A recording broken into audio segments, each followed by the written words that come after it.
Hello friends, நம்ம இன்றைக்கி பார்க்க போகிற இந்த கேமிங் லேப்டாப் கிடையாது. இது ஒரு கவர்மெண்ட் லேப்டாப்பு. இதில் என்ன கம்ப்ளைண்ட் வரும்னா, வைஃபை வந்து அடிக்கடி கட் ஆகிட்டே இருக்கும். என்னென்னா, நம்ம ப்ளூடூத் ஆன் பண்ணும்போது வைஃபை கட் ஆகிடும், இல்லை வைஃபை ஆன் பண்ணும்போது ப்ளூடூத் கட் ஆகிடும். இந்த எரர் வந்துகிட்டே இருக்கும். இதுக்கு வந்து சில பேர் என்ன சொல்லுவாங்க, இதோட அஃபிஷியல் டிரைவர் போட்டால் செட் ஆகிடும், இந்த ப்ராப்ளம் ஃபிக்ஸ் ஆகிடும்னு சொல்லுவாங்க. பட் அஃபிஷியல் டிரைவர் போட்டாலும் ஒரு 2 நாளைக்கு மேலே தாங்காது, இந்த கம்ப்ளைண்ட் ரிப்பீட் ஆகும். இது காரணம் என்னென்னா, ஆக்சுவலாக அஃபிஷியல் சைட்லேருந்து தான் டிரைவர் எடுக்கணும்.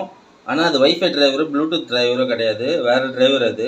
அது என்னென்னு காட்டுறேன். உங்கள் க்ரோமில் போய்ட்டு இந்த லேப்டாப்போட மாடல் வந்து E4125. ஸோ E4125 டிரைவர்ஸ்ன்னு போட்டிங்கன்னா உங்களுக்கு ஒரு லிங்க் ஓப்பன் ஆகும். இதில் வர ஃபஸ்ட்டு லிங்க்கை ஓப்பன் பண்ணிக்கோங்க. லினோவோட அஃபிஷியல் லிங்க் இது. இந்த லிங்க்கை ஓப்பன் பண்ணுங்கள். ஸோ வேறு எதுவும் தேர்ட் பார்ட்டிலாம் போகாதீங்க.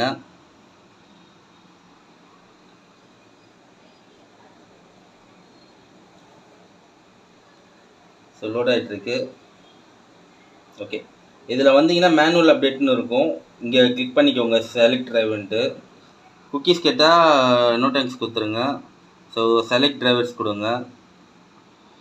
ஆப்ரேட்டிங் சிஸ்டம் செலக்ட் பண்ண சொல்ல உங்களுக்கு என்ன ஆப்ரேட்டிங் சிஸ்டமோ செலக்ட் பண்ணிக்கோங்க. செலக்ட் பண்ணிட்ட பிறகு ஸோ இதுதான் வந்து அந்த வைஃபையோட லேண்ட் டிரைவர். நம்ம இதுதான் வந்து அப்டேட் பண்ணுவோம். பட் இது அப்டேட் பண்ணாலும் அந்த பிரச்சனை ரிப்பீட் ஆகும். அதுக்கு எதை நம்ம மாற்றணும்னா, இங்கே கொடுத்துருக்காங்க பாருங்கள், ப்ளூடூத் அண்ட் மோடம்ட்டு. ஸோ இந்த டிரைவை வந்து ஓப்பன் பண்ணுங்கள். இது ஓப்பன் பண்ணி பார்த்தீங்கனாலே உங்களுக்கு புரியும். ப்ளூடூத் ஷிஃப்ட்டு பேர் டிரைவர் ஃபார் விண்டோஸ் 10 அப்படின்னு போட்டிருக்கு. இது விண்டோஸ் 11க்கும் இது நீங்கள் போடணும். இந்த ப்ளூடூத் ஷிஃப்ட் பேர் டிரைவர் அது எப்பயும் உங்களுக்கு புரிஞ்சிட்ருக்கும். ஏன்னா ப்ளூடூத்துக்கும் வைஃபைக்கும் ஒரே ஒரு சிப் தான் இதில் இருக்கும்.